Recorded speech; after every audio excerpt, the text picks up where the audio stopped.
আৰে উকিল ডাল এটা সৰু সৰু গেল আজিও বহুত দেখা গৈছে যে কুচুৱা সমষ্টিৰ পৰা হাগ্ৰামা বুলি স্বয়ং তাতে প্ৰতিনিধিত্ব কৰি আছে তাতে আপুনি আছে গতিকে এই ক্ষেত্ৰত আপোনালোকৰ প্ৰতিনিধিত্ব কেনেকৈ হ'ব এই বিষয়ে কওক চাওক গণতন্ত্ৰ দেশত সকলোৰে অধিকাৰ আছে হাগ্ৰামা মহিলাৰী ডাঙৰীয়া আহিব পাৰে কোনোবা ডাঙৰীয়াও আহিব পাৰে কিন্তু হাগ্ৰামা মহিলাৰী ডাঙৰীয়া বৃত্তি নোহোৱা হৈছে নিজৰ সমষ্টিত সেইকাৰণে বেলেগ এটা সমষ্টি বিচাৰিব লগা হৈছে সেইকাৰণে আজিৰ দিনত মোৰ কাৰণে হাগ্ৰামা মহিলাৰী ডাঙৰীয়া ফেক্টৰ নহয় বিগত 15 বছৰত যি কৰিছে ৰাইজে উচিত শিক্ষা দিব কুচুগাঁও বাকী ৰাইজে একদম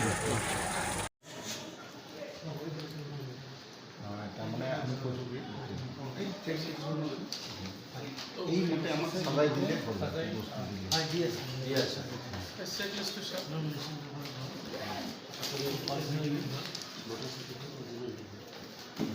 আমাৰ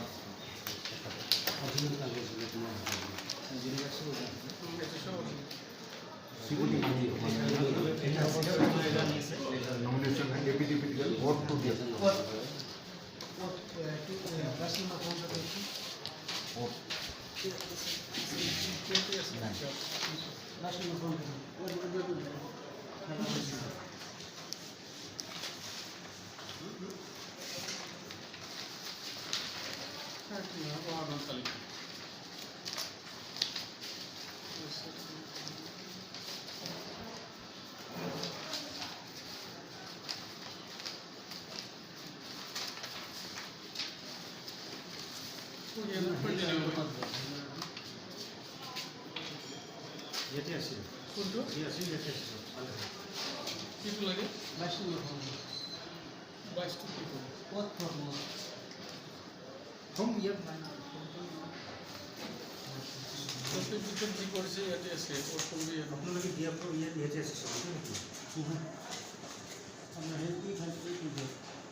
তথা ৰাজ্যসভাৰ প্ৰাক্তন সাংসদ মাননীয় ইউজি ছাৰক এই কাৰ্যসূচীখন শুভাৰম্ভ কৰিবৰ কাৰণে মই অনুৰোধ জনালোঁ।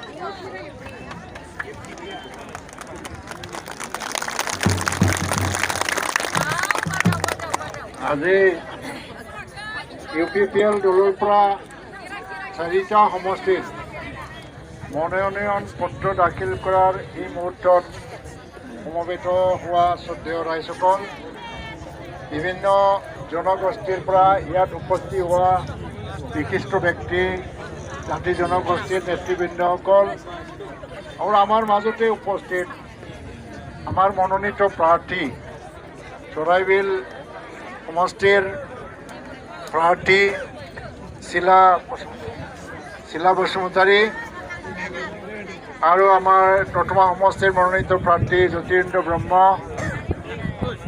আৰু আমাৰ কচুগাঁও সমষ্টিৰ মনোনীত প্ৰাৰ্থী উকিল মুছাহাৰী জমদুৱাৰ সমষ্টিৰ জিৰণ বসুমতাৰী তেখেতে SDO অফিচত এতিয়া ব্যস্ত হৈ আছে আমাৰ কাৰণে ৰৈ আছে আৰু ইয়াত UPPLৰ নেতৃবৃন্দসকল কৰ্মকৰ্তাসকল এতিয়া আমি আজিৰ পৰা এই নিৰ্বাচনী যুঁজত অৱতীৰ্ণ